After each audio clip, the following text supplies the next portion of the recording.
Amigos, amigas, ¿cómo están? Filipo Beltrán, un placer saludarles este martes de información, 2 de febrero del año 2021, también Día de la Candelaria. Cuéntenme si les tocó hacer tamales o los van a recibir. Bueno, ¿qué sucedió en temas de salud?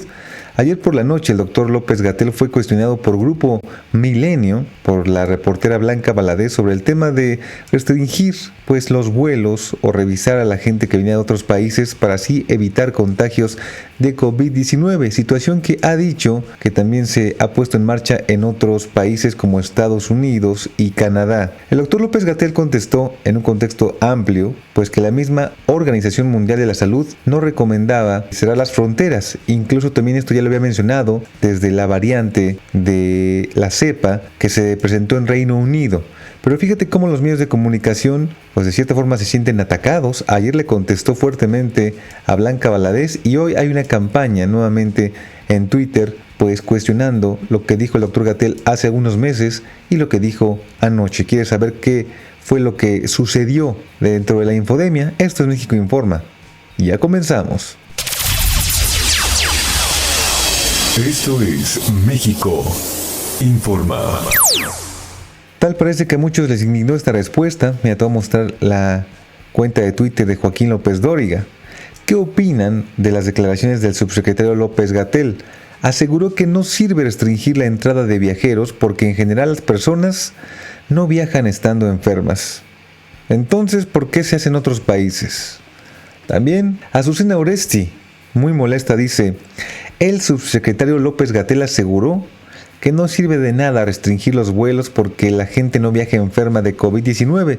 Sin embargo, el año pasado insistía que los viajeros eran los que traían el coronavirus.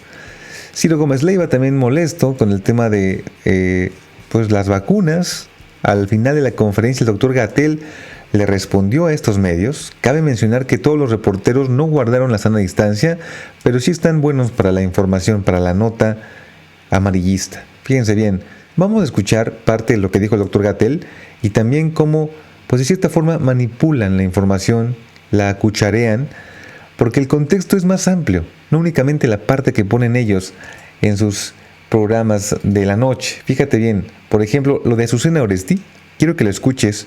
Le preguntaron su opinión al subsecretario Hugo López-Gatell y dijo que no sirve de nada restringir la entrada de los viajeros, porque la gente dijo no viaja enferma.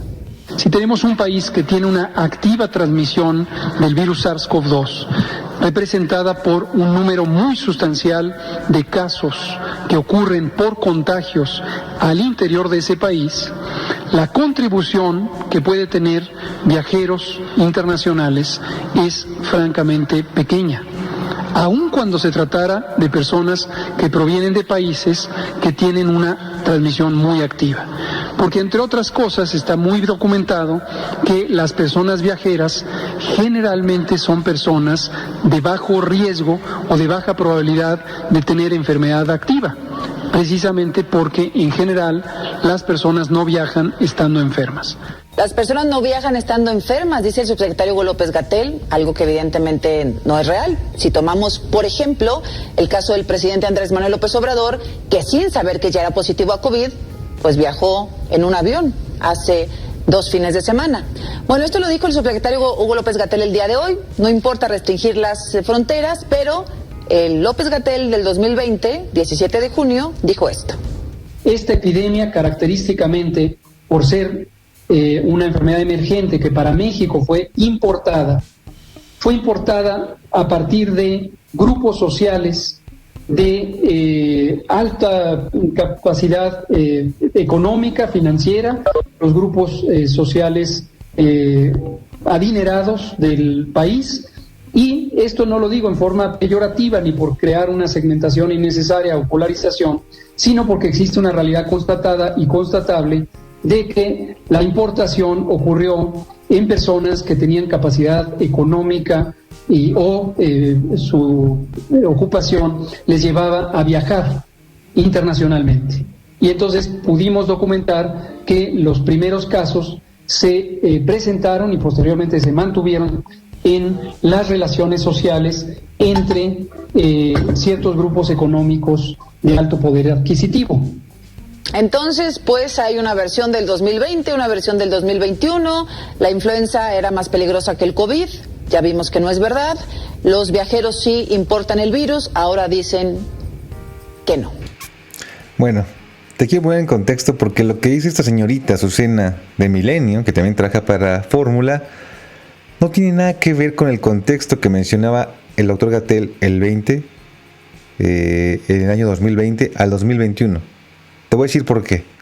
Quiero reiterar que la posición de la Organización Mundial de la Salud, consistente con las recomendaciones del Reglamento Sanitario Internacional y un cuidadoso análisis técnico de este tipo de medidas, no es favorable a estas medidas. Desde luego no le corresponde a la Organización Mundial de la Salud censurar o criticar las decisiones soberanas que tome cada Estado miembro de la OMS o cada país. Fíjate aquí cómo la nota de ellos no dice que esto es una recomendación de la Organización Mundial de la Salud. Dicen que el doctor Gatell dice que no tiene relevancia. No lo dice el doctor Gatell. Él se está pegando a lo que dice la Organización Mundial de la Salud. Y cada país decide cuáles son las medidas que establece. Pero en términos técnicos no corresponde a una medida de la que uno pudiera esperar que va a haber mucho rendimiento, un gran rendimiento respecto a detección. Veámoslo de esta manera. Esta medida no es que tenga un gran rendimiento en cuanto a detectar a casos. ¿Por qué no? Aquí lo explica. Porque es imposible tener pruebas PCR en todos los aeropuertos.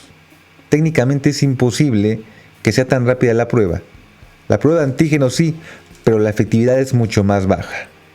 Si tenemos un país que tiene una activa transmisión del virus SARS-CoV-2, representada por un número muy sustancial de casos que ocurren por contagios al interior de ese país, la contribución que puede tener viajeros internacionales es francamente pequeña, aun cuando se tratara de personas que provienen de países que tienen una transmisión muy activa.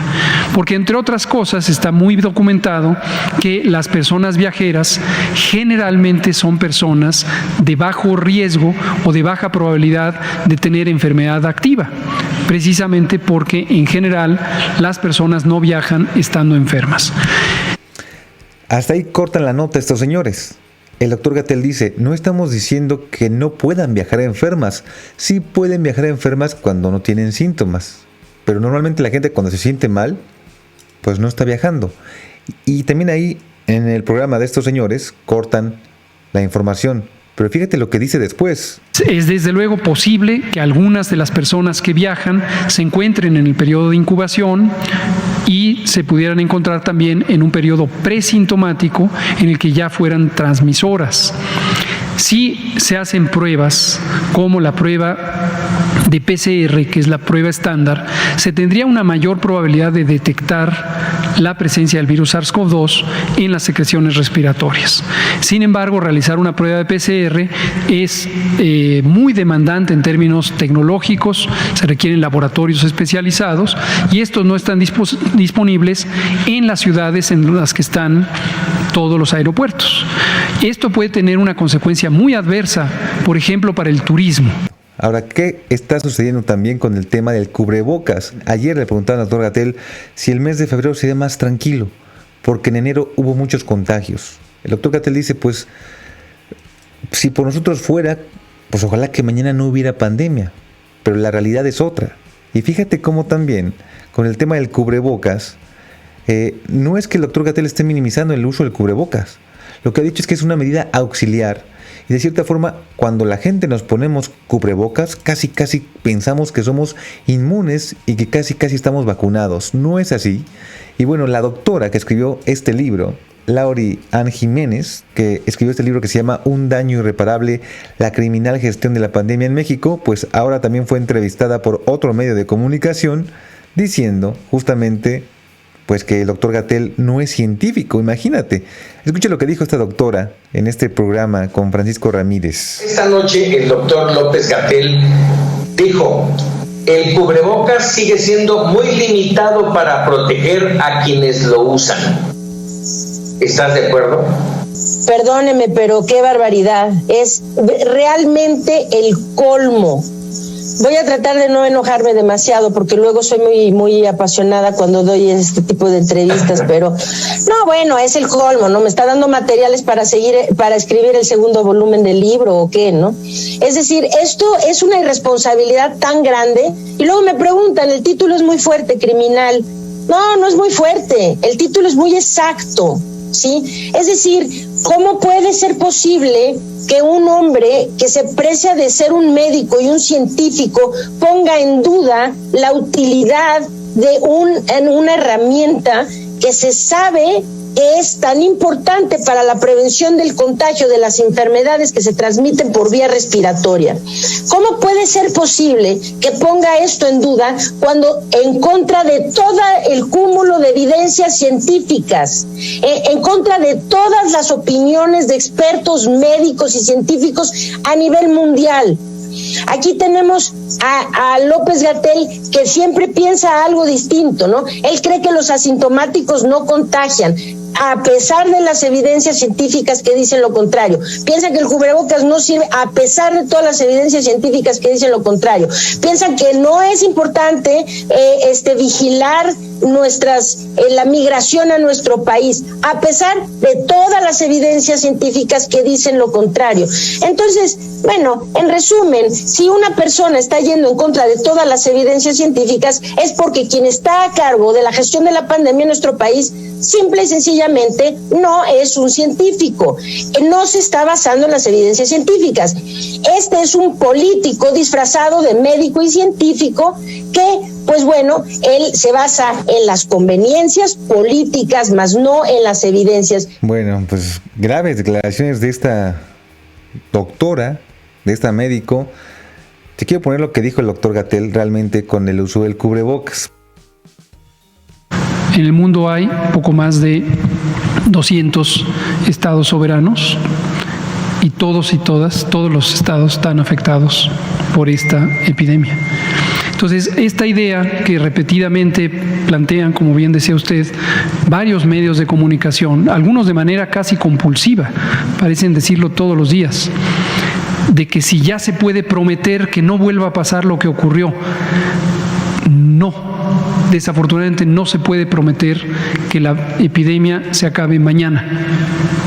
Lo que sí podemos hacer los gobiernos de las naciones es utilizar la ciencia y utilizar las intervenciones de salud pública que de manera dinámica van demostrando los mejores rendimientos.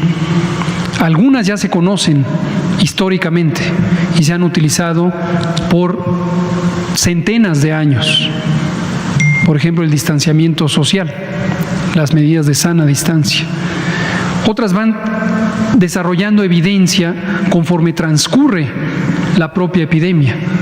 Por ejemplo, el famoso cubrebocas sigue siendo un instrumento mayormente útil para no expulsar partículas líquidas que conllevan el virus, pero sigue siendo muy limitado su utilidad para protegernos a quienes lo usamos, a pesar de que ha habido una gran y sostenida inquietud respecto al uso del cubrebocas. Y hemos dicho desde varios meses atrás, muchos, desde la primavera de 2020, dónde es más conveniente utilizarlo y, como lo sigue diciendo hasta este minuto la Organización Mundial de la Salud, en combinación con las demás medidas. Eso va a llevar a que no tengamos las muy desafortunadas defunciones que no queremos que ocurra ni una sola. Sería completamente inadecuado que un oficial de un gobierno dijera que así va a ser, porque no va a ser así. Y como usted muy bien atinadamente decía, es importantísimo tener claro que las disposiciones gubernamentales tienen que ser utilizadas para cambiar conductas por parte de todos los miembros de la sociedad. ¿Te das cuenta cómo la respuesta tiene un contexto totalmente distinto a como lo muestran en estos programas de TVC, en Milenio, en Imagen? Ahora, ¿qué sucedió en Imagen? Te voy a poner también lo que pone Ciro Gómez Leiva. Esto fue lo que nos respondió el doctor Gatell sobre la forma en que se analiza y evalúa la vacuna rusa. Pues es que Imagen también se ha encargado de dar unas noticias en las noches que dices, ay Dios, escucha. Buenas noches. Buscamos desde el viernes una respuesta de la autoridad sobre la forma en que se analiza, evalúa y en su caso se aprobará la vacuna rusa contra el COVID, la vacuna Sputnik. Como nadie quería responder, fuimos a buscar al doctor López-Gatell a su conferencia en Palacio Nacional. Como no hubo oportunidad de hacerle las preguntas ahí en la conferencia, Miriam Moreno lo buscó al terminar y lo encontró. ¿Está plenamente enterado de esto los titulares de la COFEPRIS? ¿Avalan esta reunión informal? Lo importante es que se reunieron de manera informal el 14 de enero. ¿Qué resolvieron? ¿Qué dijo el Comité de Moléculas Nuevas? Que daba una recomendación favorable. Ahora, todo este procedimiento no tiene un carácter formal. En una reunión informal dieron una recomendación favorable. Sigamos escuchando. ¿Qué dijo el Comité de Moléculas Nuevas? Que daba una recomendación favorable. Ahora, todo este procedimiento no tiene un carácter formal. Entonces, lo que ahora estamos haciendo es que ese trabajo técnico, no hay ninguna prohibición para que se conduzca ese trabajo técnico, ahora sea formal. La disposición es que la entidad que solicita formalmente la autorización ante COFEPRIS tiene que tener residencia en México. La empresa Human Vaccine de Rusia, que está afiliada o conectada, vinculada con el Fondo Ruso de Inversiones Directas y que tiene los derechos de uso de la vacuna, los derechos de propiedad, no tiene residencia en Rusia. Entonces, firmó un convenio con Birmex, Biológicos y Reactivos de México SADCB, que es la empresa mexicana estatal de vacunas. Human Vaccine es lo equivalente a Birmex en México. Firmaron un convenio y en ese convenio Human Vaccine le concede a Birmex su derecho de representación para propósitos de solicitar el registro de la autorización de uso de emergencia. Entonces ahora lo que ya se hizo de manera informal y está el trabajo técnico sustantivo realizado, que incluye también Grupo Imagen dice que no existe un ensayo clínico de la fase 3. No se ha publicado todavía, pero existe. Se condujo un ensayo clínico con más de 22,000 personas. Y hay un documento técnico detallado que es el mismo que revisó ANMAT, la Agencia Argentina de Regulación Sanitaria. Es el mismo que ya se revisó por el Comité de Moléculas Nuevas. Entonces lo que resta ahorita es que se formalice. Desde luego sería insensato pensar que tienen que empezar de cero como si no hubieran visto nunca el expediente. Ahora lo ven y lo formalizan. ¿Cuáles son las fechas que tienen, sobre todo porque se supone que hay un pedido que pronto llegará a México? Sí, ahora... ¿Puede ganar primero la vacuna a la aprobación? No puede. Eso debe quedar clarísimo, lo hemos dicho en esta conferencia N veces y lo vuelvo a decir. El producto no puede entrar a México o no puede ser utilizado si no tiene autorización de uso de emergencia. No puede ser utilizado. ¿Cuándo se reúne entonces el comité ya de manera formal con los documentos? No lo sé. Le voy a consultar a COFEPRIS esta noche. Justamente en unas pocas horas tenemos otras reuniones y vamos a ver, ojalá que muy pronto. Y una inquietud que decía Grupo Imagen, también se las aclaro, otros medios sí lo tienen claro, es el contrato se puede firmar sin necesidad de que esté la autorización, porque esa es la manera de asegurar el acceso. Ahora, no puede ser utilizada hasta que no tenga la autorización. Entonces, la pregunta era muy sencilla. En términos ya no se ha reunido de manera formal el Comité de Moléculas. El Comité de Moléculas Nuevas conoce perfectamente un expediente absolutamente completo que incluye información técnica sobre la manufactura, certificados de buenas prácticas de manufactura. Pero de manera formal, ya con los... 3 con 22,000, un ensayo clínico fase 3 con 22,000 personas estudiadas. El plan de manejo de riesgos, entre múltiples otros elementos. Es un expediente completo.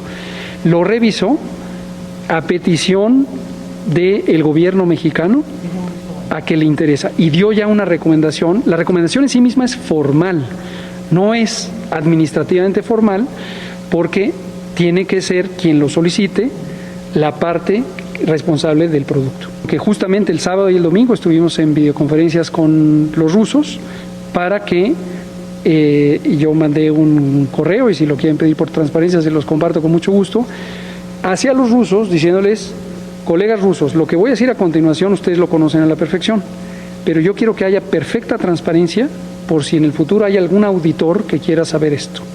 Ustedes el 8 de enero, me compartieron, pero ahora Birmex, ustedes firmaron un contrato, un convenio. Lo que les estoy explicando... Eso lo podemos pedir por transparencia. O se los traigo aquí con mucho gusto. No se afanen, no se preocupen. Y se lo damos a Grupo Imagen. Entonces, todo el Grupo Imagen se los dimos a Reforma, se los dimos a Milenio. Pregunten, aquí para eso hacemos esta conferencia de prensa. Bienvenidos. Eso hicimos desde el viernes antes de presentar nuestro trabajo, doctor, pero no hay transparencia. No hay transparencia. Dice que no hay transparencia Ciro Gómez Leiva. Bueno, el doctor López-Gatell pues también hablará de este tema. Seguramente la gente de los medios tradicionales le preguntarán más sobre la vacuna rusa. No porque estén preocupados realmente por la vacuna, por su efectividad, por las dosis, sino por molestar al gobierno y por molestar al doctor López-Gatell. Como siempre, tú tienes la última palabra. Recuerda que un México informado siempre es un México mejor y te invitamos a nuestras redes sociales que aparecen en pantalla. Nuevamente, gracias por tu preferencia y nos vemos en un próximo video. Que estés muy bien. Bye bye.